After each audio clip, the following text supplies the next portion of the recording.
আরাধনা, স্তুতি, প্রশংসা ও গৌরব। আমরা যদি বলি আমাদের পাপ নেই, তাহলে আমরা নিজেদেরই প্রতারণা করি এবং আমাদের অন্তরে সত্য নেই। প্রথম যোহনের পত্র অধ্যায় 1 পদ সংখ্যা 8 অনুসারে যদি বলি আমাদের পাপ নেই। সকলকে সুপ্রভাত, আত্মার এই খড়গের অনুষ্ঠানে স্বাগতম।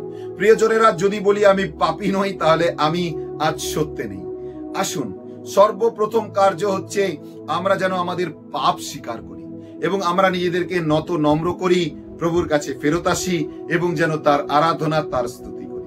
ধন্যবাদ সমস্ত বিষয়ের জন্য, যেন তার গৌরব, তার মহিমা হতে পারে। প্রভুকে আপন করে নিন, কারণ প্রভুই একমাত্র ঈশ্বর এবং তিনি সত্য। শেয়ার করতে ভুলবেন না। সকলকে জয় যিশু।